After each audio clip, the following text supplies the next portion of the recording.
Welcome back to Dad's Foxbody Garage. It is a beautiful Sunday afternoon, a little bit on the chilly side. It is still February here in Michigan. It's 40 something degrees out, but a little bit windy. But I did get Calypso down off of the quick jacks and took her for a run around the mile here to see how that new ATM carburetor works. And if you remember, I put it on last fall right before I put it up on jacks, and never got to test drive it. So today was first test drive, and all in all, I'm pretty happy with the way it ran right out of the box. I do have to do some tuning to it. I got the idle mixture real nice because it does have the 4-corner adjustments, and it is a 750 double pumper. And the mid-range, though, the cruising is a little lean. So I'm going to, well, actually, I ordered a tuner's jet kit, you know, from Holly, where it comes with everything, just like my buddy Jason has. You know, I've been beating him up for jets for a year, you know, when I was tuning the Holly I had, and I figure, oh, I'll bite the bullet and order one of them up so I don't have to keep hitting them up for that. And, yeah, I plan on having this car a long time, so who knows, I may need more jets down the road once I get it set, if I ever change the engine or anything like that. So, what I was seeing was, you know, rolling in from a dead stop was fine. I did see it was still a little on the lean side. But then as I accelerated, you know, started giving it gas, it fattened up. But then once I got to cruising speed, the wideband was reading around 17.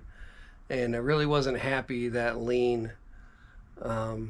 You start rolling into it and it would fatten right up, and if you start going up a hill, you could see the power valve started doing its thing and started richening things up as the load increased on the motor. So that was kind of cool to see. And I started giving it more throttle, you know, once I was cruising, and stabbed it a few times, and it fattened right up. So because it seemed more than safe, you know, once I was stabbing it. I did do a couple pulls, and yeah, it wants to rip your face off, you know, as soon as you stab the gas. Say you're going like mid-throttle in second gear and you smack it, it'll instantly go sideways. Did the same thing in third, instantly go sideways. Now, granted, the tires are cold and I don't have, you know, drag radials or anything like that on the car. But really love the response of the double pumper. And I think if well, you know, if carburetors, from what I've learned about tuning carburetors over the years, is you got to bring in the primaries first, and then you can start messing with your secondaries and then your squirter and all that. But we got to get the primary happy first. So it'll be a couple weeks until that comes in. But, you know, ATM gives you this nice little build sheet here when you buy a carb. It tells you what they put in it. And it's actually running right about the same jet as I had in the Holly I had. But I have no idea what the air bleeds were or anything like that, so it's kind of a moot point. It's comparing apples to oranges, right? But pretty happy with everything. I was reminded that the rear main is leaking, because when I got back, it left me a nice little, you know, probably $50 size spot in the driveway when I let it sit there for an hour or so. So I really do have to get that changed. I do have a new clutch to go in. So when I do that, I'll be putting a new rear main and probably that sleeve that goes over the end of the crank. I believe Felpro makes that. Could be wrong. Don't quote me on that. But Anyway, it was really nice to get it out and get it down off the jacks. In fact, I ended up selling the quick jack because it's just they're a little too much for me to handle. As far as the weight and only having one good arm, so to speak, I just they're too heavy for me. I can wheel a floor jack around and jack something up pretty easy and put it on jack stands. It may take longer, but I also didn't care for the way it would block access to the sides of the vehicle.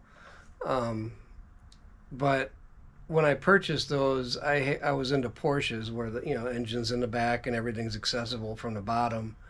So they were perfect for those cars. You slide them in, you jack them up. You never access the middle of the car. Everything's in the back.